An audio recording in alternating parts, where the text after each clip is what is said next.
नाम आरती शर्मा है। मैं XBDC गोडी ब्लॉक से हूँ। ये हमारा सलगार पंचायत है गोडी ब्लॉक की।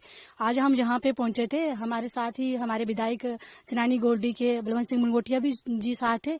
और यहाँ पे बहुत ज्यादा लैंडस्लाइड हुई है, बहुत ज्यादा लैंडस्लाइड आई है। रोड कनेक्टिविटी टोटली हमारी 20 पंचायतों में बंद है और धीरे धीरे अभी एडमिनिस्ट्रेशन के लोग लगे हैं कनेक्टिविटी को ओपन कर रहे हैं, बट अभी भी हमारी कनेक्टिविटी पूरी प्रॉपर तरीके से कनेक्ट नहीं कर पा रही है, क्योंकि हमें अभी अपने लोगों से लिंक नहीं कर पा रहे हैं।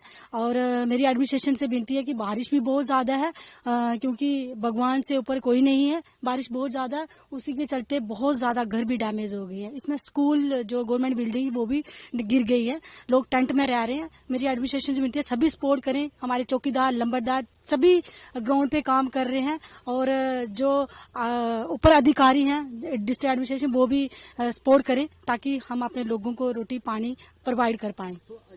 देखिए जी, हमारा बहुत बड़ा लैंडस्लाइड कालडी के और जो हमारा जो गोडी को जाता है, हमारा मेन रास्ता है, मेन रोड है जी हमारा। यहाँ पे लैंडस्लाइड लगभग मुझे लगता है कि 100 मीटर का पैच जो हमारा टोटली डैमेज हो गया, टूट गया। लैंडस्लाइड ऊपर से आई, पूरी पहाड़ नीचे आ गई है और नीचे लोगों के घर भी उसी 20 कम से कम 20 फैमिलियां जो है नीचे इसके थी, वो भी पूरे घर उनके डैमेज गिर गए हैं। अभी तक कैजुअलिटी कोई नहीं हुई है। लगभग हमारे 20 से 15 जो गांव थे वो अभी तक अनकनेक्टेड हैं। हम लोग जो है उधमपुर हेडक्वार्टर तक नहीं पहुंच पा रहे हैं। फिर भी हमारी कोशिश है कि परसों चौथ तक हम इस रोड को रिस्टोर करने की कोशिश करेंगे। अवंतिका शर्मा है और ये करसैल का गांव है। ये हमारा मकान है। ये जहाँ हम पूजा करते थे वो वाला मकान पूरा टूट गया है। उधर ऊपर किसी के घर के रह रहे हैं। उधर बाथरूम के बाहर हम रोटी बनाते हैं और उधर ही खाते हैं। 3 दिन पहले हुआ था, फिर शाम को पानी आने लगा अंदर से। मम्मा और दादू गए देखने, उधर पूरी खेत नीचे आ गई थी। मम्मा और दादू पूरे गोदी करने लगे थे। फिर से मिल गई थी दीवार के साथ पूरी खेत, फिर से मिल गई। फिर रात को पानी आने लगा। रात को फिर एक गंद ऐसे निशान हो गए, फट गई। फिर हमारी मदद करो और एक मकान डालने के लिए एक न्यू जगह ढूंढो। हमारी मदद करो और खाने पीने के लिए राशन भी नहीं है। मेरा नाम पूजा देवी है। हमारा नुकसान बहुत हुआ है। हम इतने घर हैं, 40 घर हैं, कोई सभी नीचे आ गए हैं, पस्सी के नीचे हैं और खाने को कुछ नहीं मिला है। सभी नीचे सामान आ गए हैं पस्सी के नीचे और रहने का कोई ठिकाना नहीं है। हम कहीं उधर जाते हैं, कहीं उधर जाते हैं। रात को एक दिन इतनी बारिश आई, हम उधर गए, हमको खाना नहीं मिला है, कहीं बनाने के लिए नहीं, कोई जगह नहीं है। हम बाहर बनाते थे, इतनी बारिश आई, चले गए। रात को भूखे रहे। इतनी सी लड़की थी, वो भी उठाई थी। 10 बजे हम उधर किसी के घर रहे, उधर इतनी बारिश पड़ी थी, हम फिर लड़की उठाई थी, फिर हम नीचे चले गए हैं। इतनी बारिश हुई, बहुत तबाही हुई है। सर, मेरा नाम है सुदेश कुमार। मैं सुगलार में वार्ड नंबर 1 करसैल में रहता हूँ। तो ये बारिश हुई 26 तारीख को, तो इतना हमें पता नहीं था क्या हो रहा क्या नहीं। बहुत बारिश थी। हमारे मकान था 40 बाई 40 की मकान था ये, तो सब सामान इसी में था। ये हमारी रसोई थी, ये भी डैमेज हो गई। जो कोठी जितनी भी है मकान सब डैमेज हो गया, अंदर कुछ नहीं बचा खाने के लिए। तो हम खाना बनाते हैं, अगर बारिश होती है उधर बाथरूम के बाहर, अगर बारिश हुई मिलेगा नहीं मिले कोई पता नहीं। परसों हम खाना बना रहे थे और बारिश पड़ गई, कहाँ बनाना था। फिर चावल उधर ही रह गए, चले गए तो किसी के कमरे में।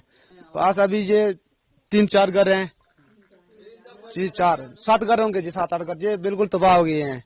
इनके पास ना खाने का कोई प्रबंध है, ना पीने का, ना आने का, ना जाने का। हम गवर्नमेंट से अपील यही करने चाहते हैं कि हमें कोई कहीं से बैठने की, जहाँ कहीं बिठाने की कोई प्रबंध लगाएं, कोई छाता छुता या कोई टेंट शेंट वगैरह, कहीं हम कोई अपना बच्चों को देखभाल कर सकते बच्चों की।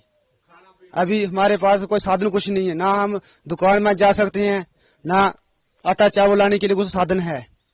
तो यही मैं अपील गवर्नमेंट से ये अपील करता हूँ कि हमें कुछ न कुछ साधन अपील जरूर करे। कहीं में बैठने का बच्चों का देख रेख करने, स्कूल बच्चे अभी कहाँ जाएंगे। अभी कुछ नहीं मिला सर। कुछ हमारे जो माल मवेशी हैं, कोई उधर बढ़कर किसी के खेत में जा रहा, कोई किसी के खेत में जा रहा, इधर कोई जंगल में जा रहा है, किसी ने जंगल में टेंट लगा लिया। तो हम अभी इधर से उधर, उधर से इधर, नीचे इधर ही बढ़कर रहे। अभी हमारा कोई साधन नहीं है। हमें मेरा नाम शोभा देवी है। हमारा गांव का नाम है वार्ड नंबर 1 करसैल रहते हैं। इधर कुछ नहीं मिला है, हमारा कुछ नहीं मिला है, ना लबा है। हमारा छाता भी नीचे आ गया है। खाली हम निकलने से जल्दी निकल रहे थे, किसी ने बोला आप डंगर भी निकाल लो। हमने डंगर भी निकाल दिए।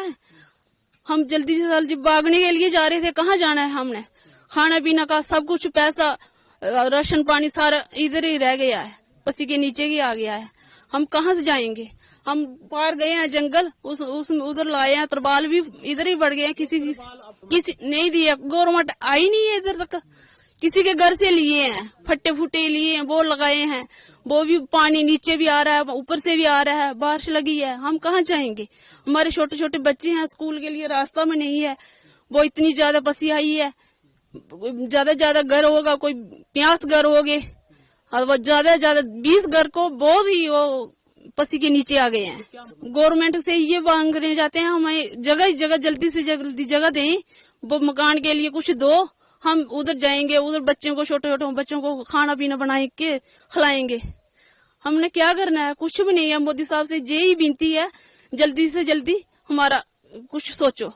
जम्मू कश्मीर के जिला उधमपुर के इस समय हम चनैनी गोडी विधानसभा क्षेत्र के सुलगार गांव में हैं। आप देख सकते हैं कि अभी यहाँ पे हमारी जो रोड है स्लाइड हुई है, पहली बारिश से स्लाइड हुई है, और उसकी हालत आप देख सकते हैं कि, और ये सिर्फ रोड स्लाइड नहीं हुई है, नीचे आपने देखा होगा कि पूरे हमारे लगभग 20-22 घर जो हैं पूरे तरीके से स्लाइड में तबाह हो गए हैं, पूरे स्लाइड हो गए हैं, और उनके पास कोई एक सुई भी बची नहीं है। टेंटों में रह रहे हैं वो लोग। तो ये ऊपर से भी पहाड़ चल रहा है, नीचे से भी चल रहा है। इसके पहाड़ के दूसरी तरफ जाएंगे तो वहां भी इसी तरीके से स्लाइड चल रही है, लेकिन अब हम क्रॉस नहीं कर सकते, हमारे पास उधर जाने का कोई गुंजाइश नहीं है। तो यहाँ पे हम नीचे गए थे, लोगों के पास पूरी की पूरी जमीन उनकी स्लाइड कर गई है, मकान तो गया, और ये लगभग अब 7वां दिन है आज ये बंद पड़ा है। यहाँ से उधमपुर टाउन से यहाँ लगभग 13 किलोमीटर यहाँ उधमपुर टाउन है।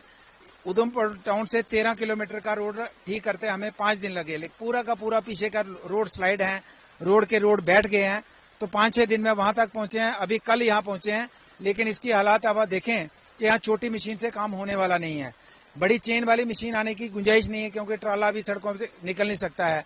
तो ये थोड़ा सा अधिकारियों को, हम सुबह 7 बजे पहुंच गए थे। डीडीसी यहाँ की आरती जी हैं, हमारी छोटी बहन, हमारे यहाँ के मंडल के अध्यक्ष अवतार जी हैं, जगदेव जी हैं। तो सारी टीम सुबह 7 बजे पहुंची, और हमने यहाँ के महकमे के अधिकारी जो हमारे जेईस वगैरह हैं सभी साथ में हैं। तो हमारा था कि ये सुबह जब मतलब थोड़ा सा उजाला होता है तभी से हमारे मशीनों का काम चलना चाहिए, लेकिन 7, 8, 9 बज गए। तो जब पता किया कि जहाँ से मशीन आनी थी वहाँ बहुत बारिश हो रही है, तो यहाँ मौसम ठीक था, यहाँ से 2 किलोमीटर पीछे इतनी बारिश थी। तो खैर हम ये कहेंगे कि थोड़ा सा विभाग को और एक्टिवेट होने की जरूरत है, लापरवाही की कोई गुंजाइश नहीं है। फॉरेस्ट डिपार्टमेंट को कहा कि आपके पेड़ हर सड़क पे गिरे हैं, आपको उनको हटाना चाहिए। आप इंतजार करते हैं कि पीडब्ल्यूडी वाले हटाएंगे, पीएमजीएस वाले हटाएंगे, तो ये बार फुटिंग पे काम नहीं होगा। ये युद्ध जैसे हालात हैं हमारे यहाँ इस एरिया में, और इसमें जब युद्ध जैसे हालात होते हैं, हम सिर्फ एक डिपार्टमेंट या एक अधिकारी के ऊपर निर्भर नहीं रह सकते, सभी को मिलजुल के काम करना पड़ता है। तो इसलिए ये जो हालात है, अगर बड़ी मशीन नहीं पहुंची, अभी भी हम बरमीन जो हमारा एक मेन एरिया है वहां तक पहुंचने में हमें काफी समय लग सकता है। इसके पीछे आपने देखा किस तरीके से हमारे पोल पूरे गिरे हैं, तारें गिरी हैं, ट्रांसफार्मर हमारे बह गए हैं। नीचे देखा आपने एक बहुत बड़ी चेन वाली मशीन बह गई है स्लाइड में। तो हालात बहुत बद से बदतर हैं, बहुत बुरी हालत है। तो मैं यही यहाँ से मैसेज जो है रिक्वेस्ट भी करना चाहते हैं केंद्र सरकार से, मोदी जी से, हम अमित शाह जी से जो आज दौरे पे आ रहे हैं उनका धन्यवाद भी करेंगे।